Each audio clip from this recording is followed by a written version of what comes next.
Professor doctor Mohammad ইউনূসের সাথে সাক্ষাৎ করেন। অত্যন্ত সৌহার্দ্যমূলক তাদের বৈঠক অনুষ্ঠিত হয়। জনাব তারেক রহমান প্রধান উপদেষ্টার কাছে আগামী বছরের রমজানের আগে নির্বাচন আয়োজনের প্রস্তাব করেন। দলের চেয়ারপারসন বেগম খালেদা জিয়াও মনে করেন ওই সময় নির্বাচন অনুষ্ঠিত হলে ভালো হয়। প্রধান উপদেষ্টা বলেন যে তিনি আগামী বছর এপ্রিলের প্রথমার্ধের মধ্যে নির্বাচন অনুষ্ঠানের ঘোষণা দিয়েছেন। সকল প্রস্তুতি সম্পন্ন করা গেলে 2026 সালের রমজান শুরু হওয়ার আগের সপ্তাহেও নির্বাচন আয়োজন করা যেতে পারে। সেক্ষেত্রে সেই সময়ের মধ্যে সংস্কার ও বিচার বিষয়ে পর্যাপ্ত অগ্রগতি অর্জন করা প্রয়োজন হবে। জনাব তারেক রহমান প্রধান উপদেষ্টার এই অবস্থানকে স্বাগত জানান এবং দলের পক্ষ থেকে তাকে ধন্যবাদ জ্ঞাপন করেন। প্রধান উপদেষ্টাও জনাব তারেক রহমানকে ফলপ্রসূ আলোচনার জন্য ধন্যবাদ জানান। আপনাদের সবাইকে ধন্যবাদ। আমরা 7টা কোশ্চেন নিব।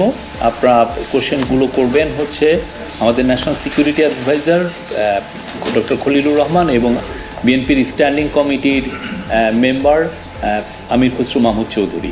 প্লিজ। আমার একটা প্রশ্ন, জুলাই সনদ নিয়ে কোনো কথা হয়েছে কি আছে বৈঠকে? না, জুলাই সনদ নিয়ে তো অলরেডি আলোচনা চলছে দেশে, এবং এই ব্যাপারে আমাদের মধ্যে অলরেডি সিদ্ধান্ত আছে যে ঐক্যমতের ভিত্তিতে জুলাই সনদ হবে, এবং সংস্কারের ব্যাপারেও একই উত্তর আমাকে দিতে হয় যে ঐক্যমতের পরিপ্রেক্ষিতে আমরা সংস্কার এবং জুলাই সনদ দুটাই করব। সকলের ঐক্যমতের পরিপ্রেক্ষিতে সেটা সিদ্ধান্ত নেওয়া হবে, এবং এটা আমি নিশ্চিত এটা খুব কম সময়ের মধ্যে আমরা সেই সিদ্ধান্ত নিতে পারি।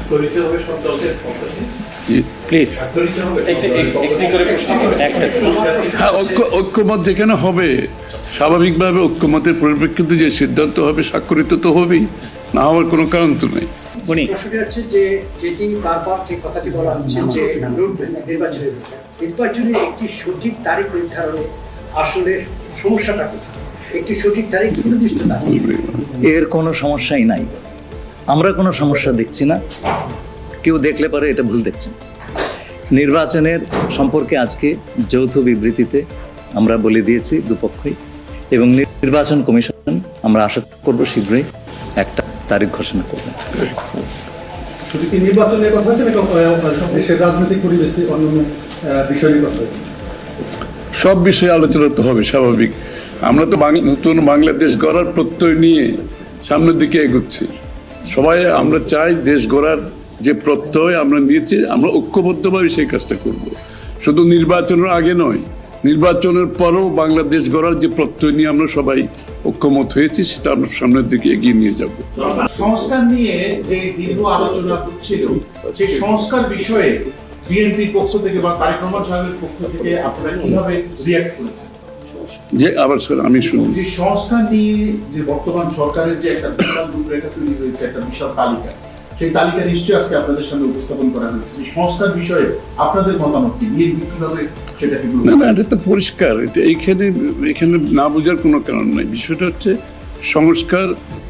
চিফ অ্যাডভাইজার সাহেব, তারেক রহমান সাহেব, আমরা সবাই একই কথা বলছি। যে বিষয়গুলোতে ঐক্যমত হবে সেগুলোতে সংস্কার হবে, তাই না? তো সংস্কারের বিষয়টা একটা চলমান প্রক্রিয়া। এমন না যে আজ সব সংস্কার এখন শেষ হয়ে যাবে। এটা নির্বাচনের আগেও কিছু সংস্কার হবে যেখানে ঐক্যমত হবে, আর নির্বাচনের পরেও সংস্কার অব্যাহত থাকবে। কারণ আমরা যেই দেশ গড়ার প্রত্যয় নিয়েছি, সংস্কারের প্রয়োজনীয়তা সবাই অনুভব করছে। সুতরাং আগে পরে সংস্কার চলতে থাকবে। আমার হচ্ছে তারেক রহমান দীর্ঘদিন ধরে এখানে অবস্থান করছেন এবং স্বরাষ্ট্র উপদেষ্টাও বলেছেন ওনার দেশে ফিরতে কোনো বাধা নেই। ওনার এই ব্যাপারে কোনো আলোচনা হয়েছে কিনা বা কবে দেশে ফিরতে পারে? এই ব্যাপারে আলোচনার কোনো প্রয়োজনীয়তা আছে বলে আমরা মনে করি না। তারেক রহমান সাহেব যখনই ইচ্ছা উনি দেশে ফিরে যেতে পারবেন, সুতরাং এটা সিদ্ধান্ত উনি নেবেন সময় মতো। আমি একটা প্রশ্ন করতে চাই। আমার প্রশ্ন আছে যে শেখ হাসিনার যে এই যে হত্যাযজ্ঞ, সেই হত্যাযজ্ঞের যে বিচার প্রক্রিয়া, সেই বিচার প্রক্রিয়ার সাথেও কিন্তু একটা বিষয় জড়িত। তিনি বলেছেন যে তার সময় অর্থাৎ নির্বাচনের আগেই শেখ হাসিনার যে বিচার প্রক্রিয়া তিনি শেষ করতে চান এবং পরবর্তী তাকে ফিরিয়ে আনার ব্যাপারে তিনি সিদ্ধান্ত নেবেন। এই ব্যাপারে আলোচনা হয়েছে কিনা, এবং যদি সেটা হয়ে থাকে তাহলে সেটাও এই নির্বাচনের রূপরেখার সাথে এটার কোনো প্রভাব ফেলবে কিনা?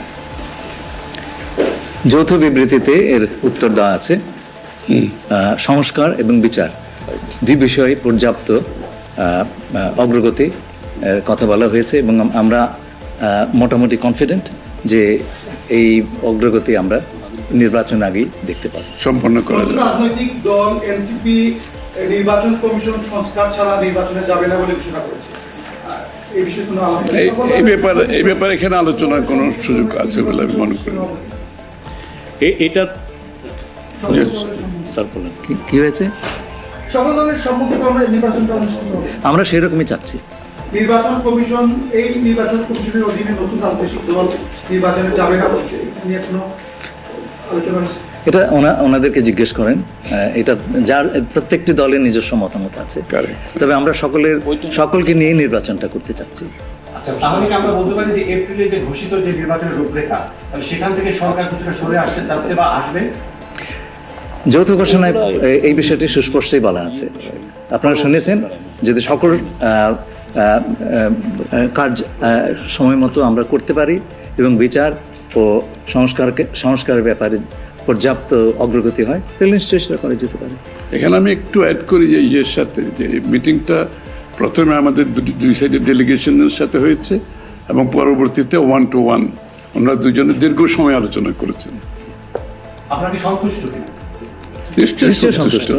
নিশ্চয়ই সন্তুষ্ট। শুধু আমরা তো বলছি নির্বাচনের আগে নয়, নির্বাচনের পরও দেশ গড়ার ক্ষেত্রে আমরা সবাই একসাথে কাজ করতে হবে, নতুন বাংলাদেশ করতে হবে। আর সন্তুষ্ট না হলে তো যৌথ ঘোষণা আসবার কথা নেই।